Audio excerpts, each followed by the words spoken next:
नमस्कार। आज हम एक बहुत ही दिलचस्प चीज पर बात करने वाले हैं जी। कि कैसे हमारे शरीर की जो अंदरूनी घड़ी है, जिसे सर्केडियन लय कहते हैं, वो हमारे फिजिकल परफॉर्मेंस मतलब खेलने कूदने या कसरत करने की क्षमता को प्रभावित करती है। हाँ, ये बड़ा इंटरेस्टिंग टॉपिक है। हमारे पास एवरब्लिंक हेल्थ केयर का एक लेख है और वो यही बता रहा है कि क्यों दिन के कुछ खास वक्तों में हमारी मांसपेशियां जैसे ज्यादा जोर लगा पाती हैं।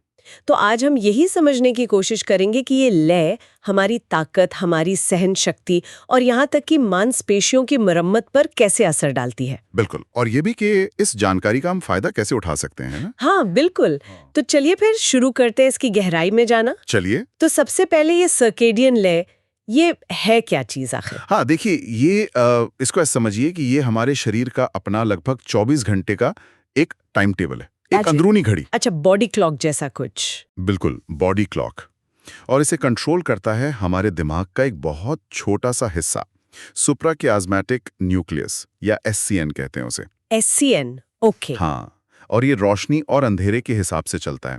मतलब दिन हुआ या रात हुई, इससे सिग्नल लेता है। अच्छा, तो ये सिर्फ सोने जागने को ही कंट्रोल करता है या और भी कुछ? नहीं, सिर्फ सोना जागना नहीं, ये तो हार्मोन कब निकलेंगे, शरीर का तापमान कितना रहेगा, हमारा मेटाबॉलिज्म कैसे काम करेगा, बहुत सारी चीजों को रेगुलेट करता है। अरे वाह!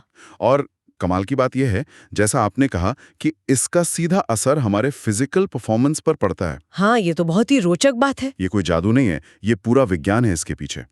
हमारे शरीर की जो क्षमता है ना, वो पूरे दिन एक जैसी नहीं रहती, वो इस लय के साथ बदलती रहती है।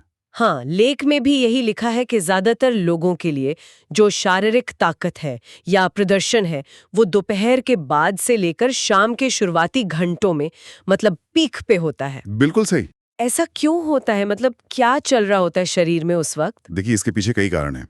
एक तो मुख्य वजह है हमारे शरीर का तापमान, कोर बॉडी टेम्परेचर। तापमान। हाँ, दोपहर बाद ना हमारा कोर बॉडी टेम्परेचर थोड़ा सा ज़्यादा होता है। और जैसे गर्म इंजन बेहतर चलता है, वैसे ही थोड़ी ज़्यादा गर्मी से मांसपेशियां ज़्यादा लचीली होती हैं। उनमें कॉन्ट्रैक्शन मतलब सिकुड़न तेज़ी से होती है। अच्छा। और साथ ही कुछ हार्मोन्स जैसे टेस्टोस्टेरोन जो ताकत के लिए ज़रूरी है, उनका लेवल भी उस वक्त ज़्यादा अनुकूल हो सकता है। ओके। तो ये सब चीज़ें मिलके हमें उस समय थोड़ा ज़्यादा, आप कह सकते हैं, शक्तिशाली बनाती हैं। वाओ, मतलब शरीर खुद ही हमें दोपहर बाद ज्यादा ताकत दे रहा होता है। अच्छा, और सहन शक्ति का क्या? जैसे स्टैमिना वाले काम, दौड़ना, साइकिल चलाना। हाँ, सहन शक्ति पर भी असर देखा गया है। दोपहर बाद के समय में अक्सर एड्रेनालिन का स्तर भी थोड़ा बढ़ा हुआ होता है। एड्रेनालाइन, हाँ, जो हमें जोश देता है। वही, जो हमें ज्यादा ऊर्जा देता है। और साथ ही हमारे फेफड़ों की कार्यक्षमता, लंग फंक्शन, वो भी इस समय बेहतर हो सकता है। तो जाहिर है दौड़ने या साइकिल चलाने जैसे कामों के लिए ये फायदेमंद है। तो चाहे ताकत हो या धीरज, दोपहर बाद का समय अक्सर एक पीक परफॉर्मेंस विंडो जैसा होता है हमारे लिए। पीक परफॉर्मेंस विंडो, ये तो बड़ा काम का टर्म है।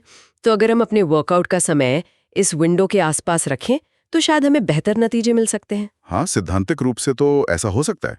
मतलब अगर आप अपने पीक टाइम पर ट्रेन करेंगे तो हो सकता है थोड़ा ज्यादा वजन उठा पाएं या थोड़ी ज्यादा देर दौड़ पाएं। लेकिन एक बात याद रखनी जरूरी है, हर किसी का शरीर थोड़ा अलग होता है। हाँ, ये तो है। कुछ लोग सुबह ज्यादा एनर्जेटिक महसूस करते हैं।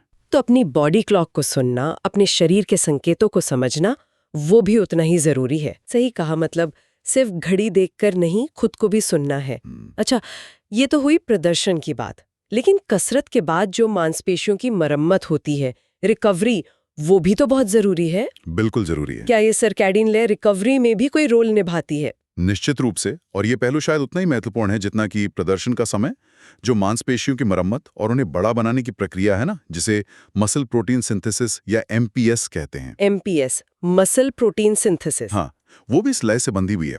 लेख बताता है कि एमपीएस की जो दर है वो शाम के समय और खासतौर पर जब हम सो रहे होते हैं तब सबसे ज्यादा होती है। क्या बात है! मतलब जब हम आराम कर रहे हैं, सो रहे हैं, तब हमारी मसल सबसे ज्यादा मेहनत कर रही है। बिल्कुल सही, बिल्कुल सही। इसीलिए अच्छी और गहरी नींद इतनी जरूरी है, सिर्फ थकान मिटाने के लिए नहीं बल्कि मांसपेशियों के विकास के लिए भी। लेख में भी 7 से 9 घंटे की नींद की सलाह दी गई है ताकि शरीर को मरम्मत का पूरा मौका मिले। 7 से 9 घंटे। ठीक है। हाँ। जब हम अपनी प्राकृतिक लय के हिसाब से सोते हैं तो हार्मोन्स सही बैलेंस में रहते हैं और एमपीएस ज्यादा असरदार तरीके से होता है। और खान पान का क्या? खाने का कोई कनेक्शन है इससे? देखिए, पोषण का तो सीधा संबंध है रिकवरी से। लेक इस बात पर जोर देता है कि वर्कआउट के बाद खासकर 1 घंटे के अंदर प्रोटीन और कार्बोहाइड्रेट वाला संतुलित भोजन लेना चाहिए। अच्छा, वर्कआउट के 1 घंटे के अंदर? हाँ, वो जरूरी है।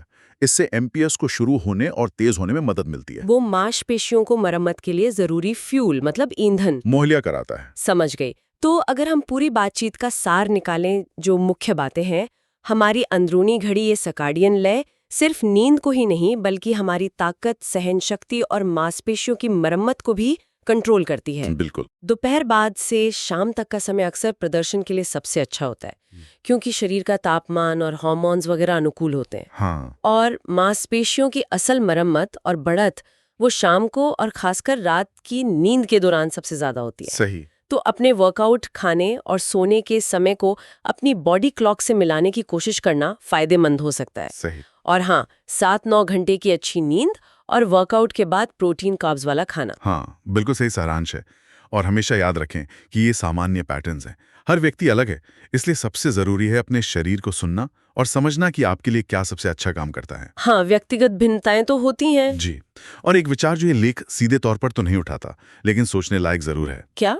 कि हमारी जो आजकल की लाइफस्टाइल है, जैसे शिफ्ट में काम करना या देर रात तक जागना, सोने जागने का कोई फिक्स टाइम नहीं होना। हाँ, ये तो बहुत कॉमन है आजकल। बिल्कुल।